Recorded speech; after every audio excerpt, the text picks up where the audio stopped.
Primeira de Pedro, capítulo 1, dos versos 17 a 21. Mas deixa eu dar uma palavra antes. Vou ler uma frase que diz assim: num ninho de mafagafos, há 7 mafagafinhos. Quando a mafagafa gafa, gafam os 7 mafagafinhos. Quem os desmafagafizá-los, um bom desmafagafizador será. Claro, você sabe. Isso é uma brincadeira de trava-língua, bastante comum no Brasil. Tem outras variações, esta em especial, que talvez você conheça até de uma maneira ligeiramente diferente. Eu gostava de outros trava-línguas, por exemplo, dois que eu gostava bastante. Um deles: trazei 3 pratos de trigo para 3 tigres tristes comerem. Outro que eu gostava bastante: a aranha arranha a rã, a rã arranha a aranha, nem a aranha arranha a rã, nem a rã arranha a aranha. Mas voltando aos mafagafos, 2 perguntas. O que são mafagafos? Você sabe, não existe esse animal. Na verdade, é apenas um animal fictício, não é? Uma, uma ave imaginária. É mais uma forma onomatopaica, um jogo de sílabas para fazer sons. Ou seja, a palavra mafagafo só serve para confundir a nossa língua. Então, um ninho de mafagafos é um ninho de confusão, ok? Ou seja, é como palavras como pega pra capar, para-funda. Aquele divórcio, alguém disse, virou um ninho de mafagafos. É isso. Uma casa ou algum lugar desorganizado, uma bagunça, uma grande confusão, algo difícil de compreender. Mas a segunda pergunta é: por que aqueles 7 filhotes são chamados de mafagafinhos? E a resposta é óbvia, porque os seus pais são mafagafos. Os seus pais são mafagafos. Ou porque eles são mafagafinhos, porque eles foram criados como mafagafinhos. Abra aí 1 de Pedro, capítulo 1, os versos 17 a 21, que dizem assim: ora, se invocais como Pai aquele que, sem acepção de pessoas, julga segundo as obras de cada um, portai-vos com temor durante o tempo da vossa peregrinação, sabendo que não foi mediante coisas corruptíveis, como prata ou ouro, que fostes comprados do vosso fútil procedimento que vossos pais vos negaram, mas pelo precioso sangue, como de cordeiro, sem defeito e sem mácula, sangue de Cristo, conhecido com efeito antes da fundação do mundo, porém manifestado no fim dos tempos, por amor de vós, que por meio dele tendes fé em Deus, qual o ressuscitou dentre os mortos e lhe deu glória, sorte que a vossa fé e esperança estejam em Deus. Quarto domingo do mês eu tenho conduzido aqui uma série chamada Varonilidade, e a palavra de hoje, que pretendo ser assim introdutória, tem essa ideia de nós deixarmos o ninho de mafagafos. Como é isso? O apóstolo Pedro, que nessa epístola ele trabalha de início a segurança da nossa salvação. E a seguir ele traz então algumas implicações da salvação. Ele diz que nós somos chamados à salvação como forasteiros. E se você verificar os destinatários no verso 1 dessa epístola, você vai observar que ele escreve aos eleitos que são forasteiros da diáspora, forasteiros da dispersão. A palavra forasteiros também às vezes pode ser traduzida como exilados, ou seja, alguém que por um determinado tempo está longe da sua pátria. Nós temos em nossa poesia nacional a Canção do Exílio de Gonçalves Dias, na qual ele descreve com saudade a sua pátria. Palavras algumas desta Canção do Exílio chegaram ao nosso hino nacional brasileiro. Nossos bosques têm mais vida, nossa vida em teu seio, mais amores. De Gonçalves Dias. Forasteiros. Passagem temporária de uma pessoa em um determinado lugar. Ou seja, um viajante que está de passagem e fica por algum tempo ali. É assim que o apóstolo Pedro escreve aos crentes gentios, dispersos por uma região do mundo, e ele entende esses gentios, e isso é muito importante para a sua mensagem, como se fossem uma nação. Ou seja, não são apenas indivíduos isolados, perdidos em um ou outro canto, mas são uma nação que se encontra dispersa, forasteira. A sua verdadeira pátria não está ali onde se está de passagem. E aí você veja no verso 13 dessa epístola em que ele usa o verbo cingir, vestir. Por isso, cingindo o vosso entendimento, sede sóbrios e esperai inteiramente na graça que vos está sendo trazida na revelação de Jesus Cristo, o verbo cingir. E aí no verso 14, que é o nosso verso da semana, aliás, ele usa o verbo amoldar. Como filhos da obediência, não vos amoldeis às paixões que tinhais anteriormente na vossa ignorância. Aí ele nos lembra que nós somos, que Deus é santo, no verso 15, Deus é santo, e que nós temos então um chamado para sermos santos. Ou seja, nós temos um chamado para sermos, espelharmos a santidade de Deus em nossa vida. É aí que ele chega ao verso 17 que lemos, e dizendo que se nós invocamos um Pai santo e justo, ele diz, ora, se invocais como Pai aquele que, sem acepção de pessoas, julga segundo as obras de cada um, portai-vos com temor durante o tempo da vossa peregrinação. Aqui, então, nós temos um terceiro verbo, portai-vos.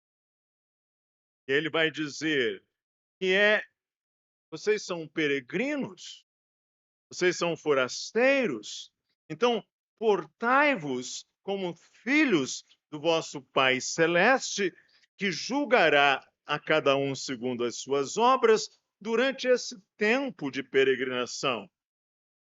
Deus é santo e ele julga as nossas obras. Então, portai-vos com temor.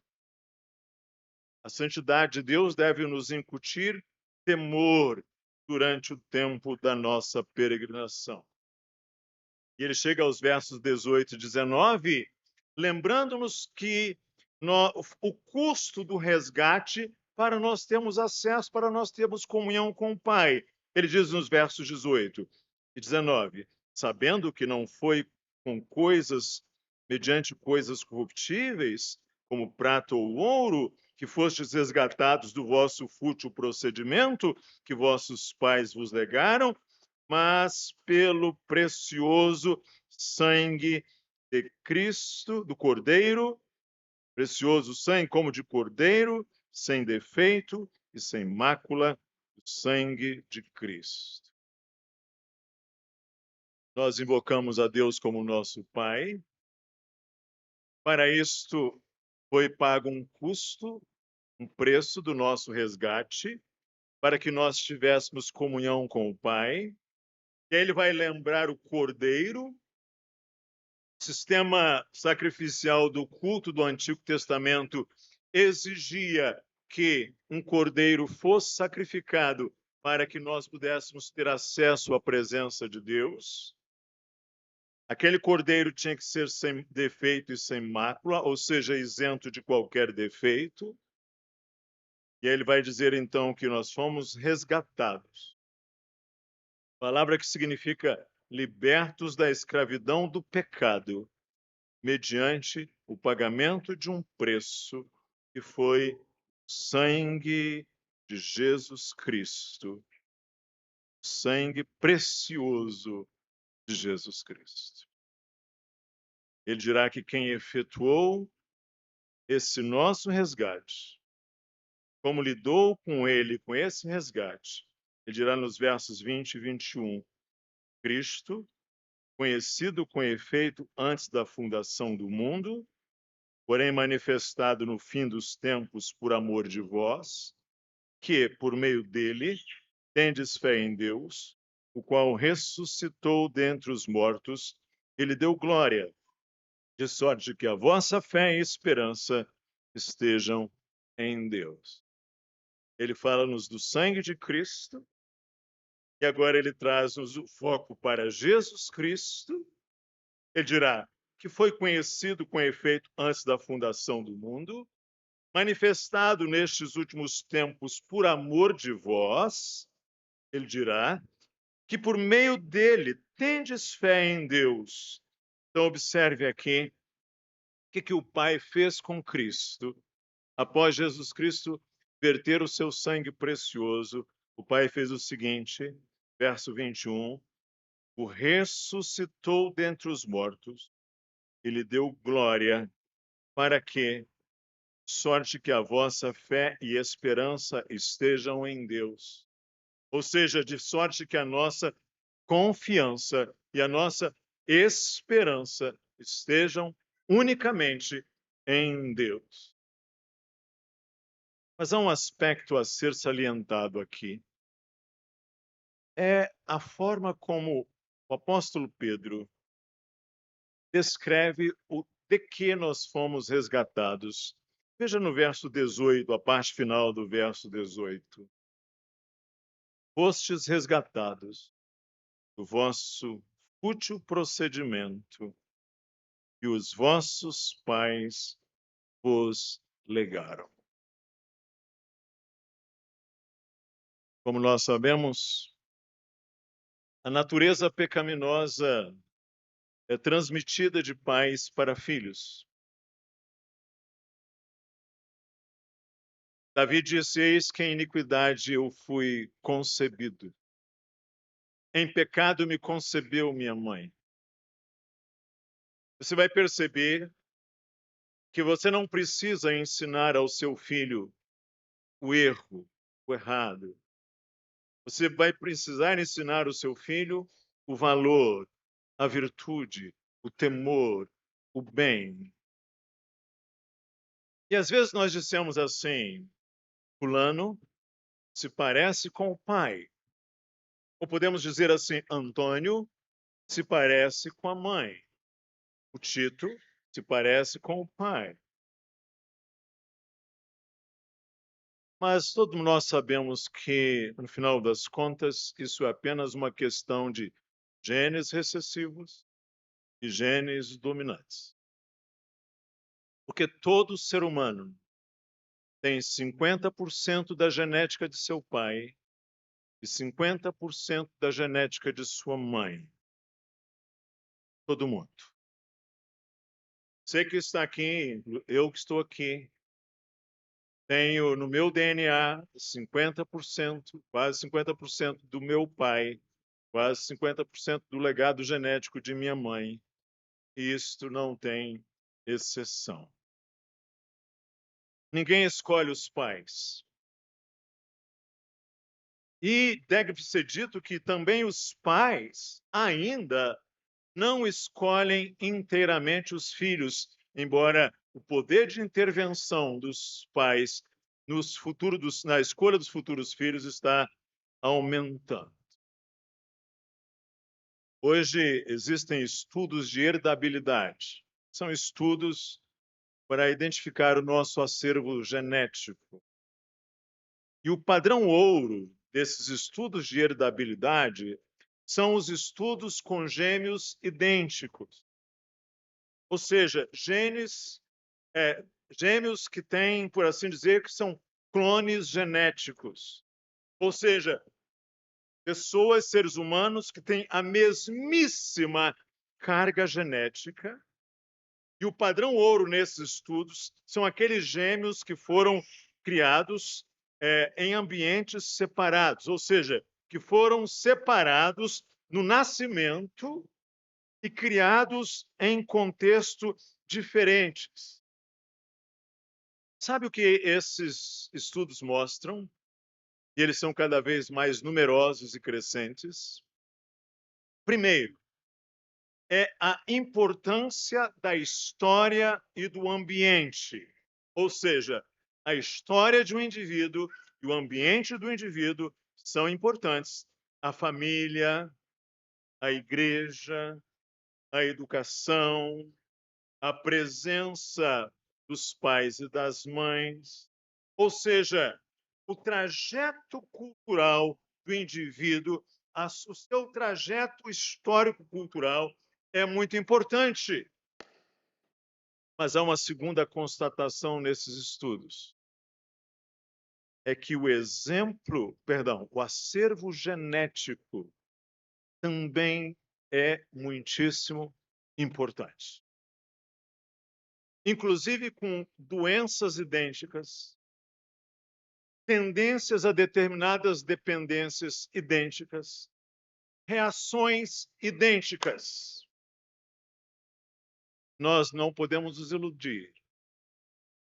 A carga genética é muito forte e muito pervasiva. Os estudos dizem isto, incontestavelmente. Eu me lembro certa vez, eu era pastor lá no estado do Espírito Santo. Eu olhei minha filha deitada lá no sofá com a mão assim na cabeça. Minha filha mais velha. Com a mão assim, ela tinha aí 2 para 3 anos, talvez 2 para 3 anos, e ela estava deitada com a mão assim.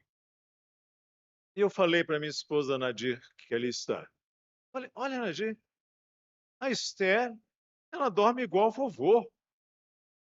Porque eu ia lá para casa, vovô ia lá para casa, depois do almoço, ele se deitava e ele fazia esse mesmo movimento, com a mão assim, e dormia. Aí minha esposa falou: mas você é muito bobo. Você ainda não percebeu que você faz isso assim também? Ok. O que isso diz? Não diz que ela aprendeu aquilo com meu avô, que ela aprendeu aquilo comigo. Isso diz que aquilo veio instalado no software. Aquilo veio da sua carga genética. E nessa carga genética é que é importante, mas também tem os exemplos, os modelos. E agora o apóstolo Pedro diz: Cristo, com o seu sangue precioso, nos resgatou do fútil procedimento que os nossos pais nos legaram. Nosso fútil procedimento que os nossos pais nos legaram. Há duas interpretações para essa expressão, que não são necessariamente excludentes, elas podem conviver as duas. A primeira é que o apóstolo Pedro está dizendo aqui que essas pessoas foram criadas no paganismo gentílico, ou seja, naquele vazio e na futilidade do culto pagão. O que também acontecia com os judeus, os hebreus, porque os hebreus e judaizantes também agregavam uma religiosidade vã, às vezes, às pessoas. Eles exigiam aquilo que Deus não mais requeria, em particular, que Deus não requeria dos gentios. Então, quando ele está dizendo fútil procedimento, alguns intérpretes entendem, esses gentios foram criados por seus pais, por seus ancestrais, no paganismo. Mas há uma outra interpretação, que são os pecados geracionais ou transgeracionais. Ou seja, os pecados dos pais e avós e ancestrais são muitas vezes reproduzidos nas gerações posteriores. Muitas vezes nós reproduzimos em nosso trajeto, em nossa vida, pecados e padrões dos nossos pais, dos nossos ancestrais, dos nossos avós, e sabe-se lá aonde essa linha, esse novelo, a ponta desse novelo nos leva. É aqui então que ele faz um contraste entre o fútil procedimento que vossos pais vos legaram, por um lado, e se invocais como Pai aquele em quem depositamos a nossa fé e esperança. Cristo nos resgatou desse fútil procedimento que os nossos pais nos legaram. O que está nos dizendo? É que, como filhos de nosso Pai Celestial, nós precisamos de um esforço intencional para deixar aquilo que nos foi transmitido e que não representa algo que nos coloque no caminho de Cristo. Ou seja, como filhos de nosso Pai Celestial, nós precisamos, cada um de nós, um esforço para deixarmos o ninho de mafagafos. Ou seja, isso pode ser um processo doloroso, como uma metamorfose de uma lagarta deixando o casulo. Nós deixamos procedimentos, costumes e padrões que nos foram transmitidos pelos nossos ancestrais. Às vezes, em alguns casos, até com boas intenções, mas que nos distanciam do caminho de Cristo. No livro de Gênesis, no capítulo 5, se diz que quando Adão completou 130 anos, ele gerou um filho, à sua imagem, à sua semelhança, perdão, como sua imagem, ele deu o nome de Sete. E assim começam os padrões transgeracionais. Padrões disfuncionais de pais para filhos, que nos remetem àqueles primeiros pais que pecaram. E o que são padrões? São padrões que às vezes nós não percebemos. Não percebemos porque são tão arraigados, são tão fortes, são tão próximos que nós não vemos. Modelos, às vezes, não percebidos, modelos arraigados em nós. Nós temos alguns ditados para isso. Um ditado diz assim: A maçã nunca cai muito longe da macieira. Nós temos um outro ditado: filho de peixe, peixinho é. Em Israel houve um ditado, na época do profeta Jeremias: os pais comeram uvas verdes e os dentes dos filhos é que se embotaram. E assim é possível que, por conta da nossa criação, que não há pai que não erre, porque não há mãe que não erre, nós tenhamos legados com os quais nós devemos transcender. Nós não devemos desonrar os nossos pais, mas nós não devemos desonrar, sobretudo, o Senhor. Nós não podemos nos apartar, sobretudo, do caminho de Cristo. É nesse sentido que o apóstolo Pedro diz, como filhos da obediência, não vos amoldeis às paixões que tinhais anteriormente na vossa ignorância. Nos dias do governador Neemias, o povo de Israel se quebrantou.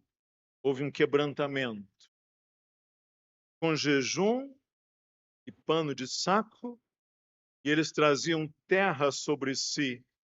E diz lá Neemias 9, verso 2: os da linhagem de Israel se apartaram de todos os estranhos, puseram-se em pé, fizeram confissão dos seus pecados e das iniquidades de seus pais.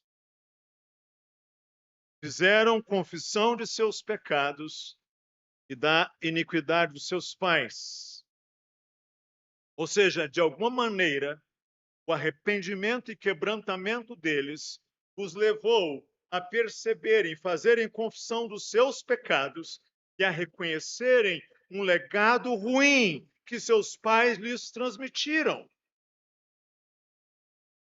Então, irmãos, isso é importante. Quando necessário, o cristão terá que abandonar alguns padrões familiares transgeracionais, a fim de revestir-se, a fim de cingir-se de sua nova natureza como filho de Deus.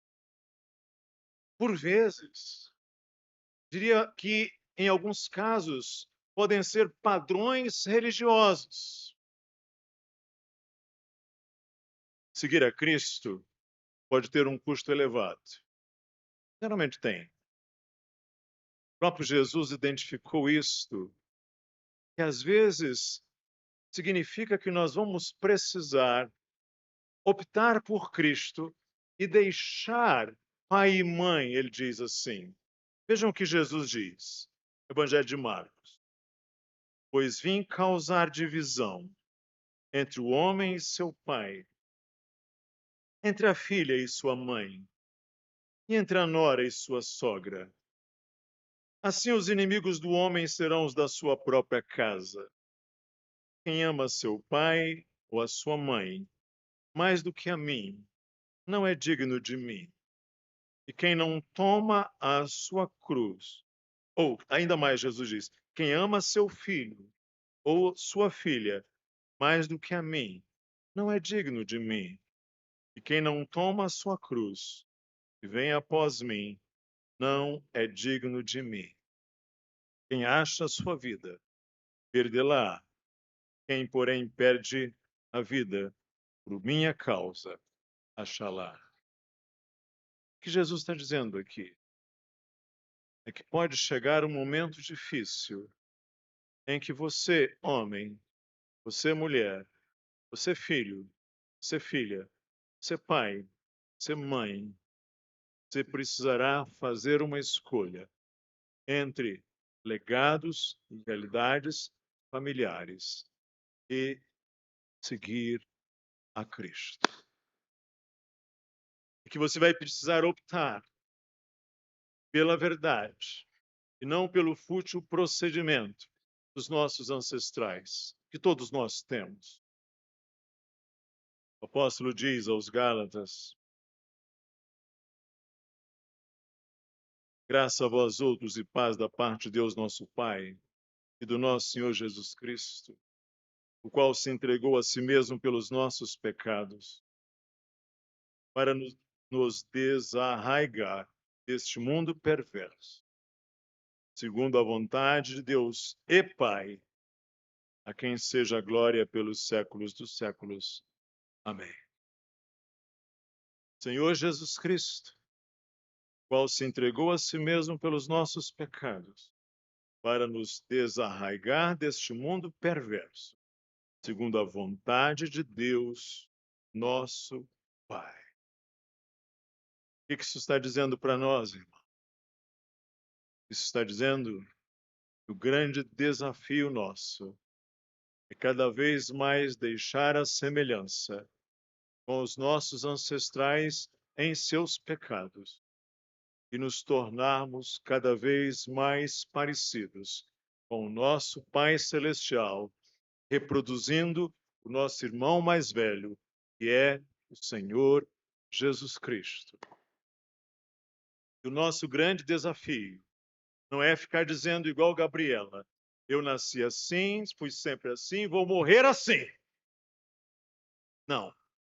Nosso desafio é nós nos tornarmos semelhantes ao nosso Pai Celestial, porque nós já fomos resgatados por um sangue precioso do fútil, nosso fútil procedimento que nos foi transmitido por essa quantidade imensa de ancestrais que todos nós temos atrás de nós. Eu finalizo. A grande questão não é se eu me pareço com o meu pai ou com a minha mãe.